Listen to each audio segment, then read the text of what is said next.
Yes ఎవరికి? అంజలి గారు. Hi అంజలి గారు, నా పేరు వెంకట్, 10TV. హలో అండి.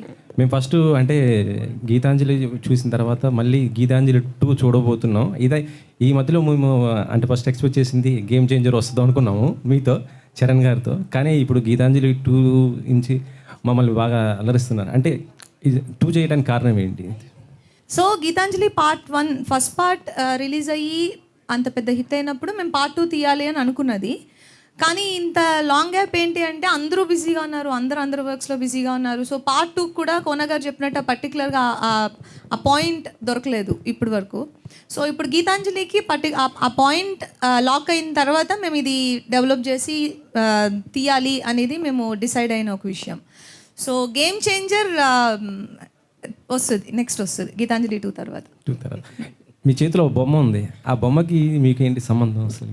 ఇవ్వండి, ఇచ్చేయండి. దాన్ని అదే ఆమె కొనుక్కొచ్చింది డబ్బులు. ఇన్వెస్ట్మెంట్ కాదు, తిను యాక్చువల్గా ఒక ఇంపార్టెంట్ రోల్ ప్లే చేస్తుంది మూవీలో. అందుకనే ఒక స్పెషల్ ఓపెనింగ్ అండ్ ఇవిడికనే ఒక ఇంట్రొడక్షన్ ఇచ్చింది. అందుకనే మీరు అది మూవీ చూసినప్పుడు మీరు బాగా థ్రిల్ అవుతారు, మీకు నచ్చుతుంది. ఫస్ట్ పార్ట్లో బ్రహ్మానందం గారి క్యారెక్టర్ కూడా చాలా బాగుంది. ఆయన దీంట్లో లేరు కదా, అంటే ఎందుకు ఆయన తీసుకోలేదా, లేదా ఆయన బిజీగా ఏంటి సార్? కాదు, అంటే ఇందులో మీరు చూస్తే సత్య, సునీల్ అండ్ ఆలీ వీళ్ళు ముగ్గురు కలిపితే ఒక బ్రహ్మానందం గారు. సో ఆ 1 క్యారెక్టర్ని 3 క్యారెక్టర్స్ చేసాం. ఆ 3 క్యారెక్టర్సే వీళ్ళిద్దరు, Ali, Sunil and Satya. Sin గారు, సినిమా అంటే గీతాంజలి సినిమా చూసిన తర్వాత మీకు లాస్ట్ క్లైమాక్స్లో దిల్ రాజు గారు ఫోన్ చేశారు కదా, మరి ఆయన ప్రొడ్యూసర్ చేయలేదు, మీరు ఏరే ప్రొడ్యూసర్ దించుతున్నారు? ఓ సినిమా చేసాము దిల్ రాజు గారితో. దాని తర్వాత కథలు ఉంటుంది, సత్యాన్ని కూడా ప్లాన్ చేస్తాం, సత్యాన్ని కూడా పెట్టి మేము సినిమా ప్లాన్ చేస్తాం. దిల్ రాజు గారు ప్రొడ్యూసర్గా ఉంటుంది కథలో, ఉంది అది కూడా. వెంకట గారు నమస్తే అండి, నా పేరు సతీష్ అండి. సో అంటే ఇట్లాంటి హర్రర్ థ్రిల్లర్ సంబంధించి సినిమాలు కేవలం అంటే థియేటర్లో జనాల్ని భయపెడతాయని మనం సినిమాలు తీస్తుంటాం. కానీ ఇప్పుడు ఆడియన్స్ భయపడడం మానేసి ఎంటర్టైన్మెంట్ అంటే వినోదం అంటే కామెడీ అంటే ఇంతేనా, భయపడడం అంటే ఇంతేనా అనే స్థాయికి వచ్చారు. అంతకు మించి మీరు భయపెట్టడానికి రాసుకున్న కంటెంట్ ఏంటి?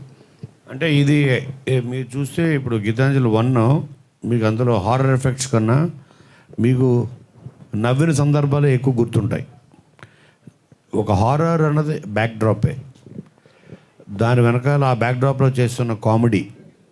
సో ఆ భయం మనకి ప్యారలల్గా ఉంటూ నవ్వు 10 రెట్లు మనకు ఉంటుంది భయం బ్యాక్డ్రాప్లో. అలా చేసింది తప్ప భయపెట్టడం కన్నా ఎక్కువ బ్యాక్డ్రాప్ ఉంటుంది. అలా యాక్చువల్గా సినిమా చూస్తూ నవ్వుతారు, కానీ కొందరు ఈ సినిమాలో పక్కలు భయపడ్డప్పుడు చూసుకొని నవ్వుతూ ఉంటారు. చూడు ఎలా భయపడ్డారు అట్లా.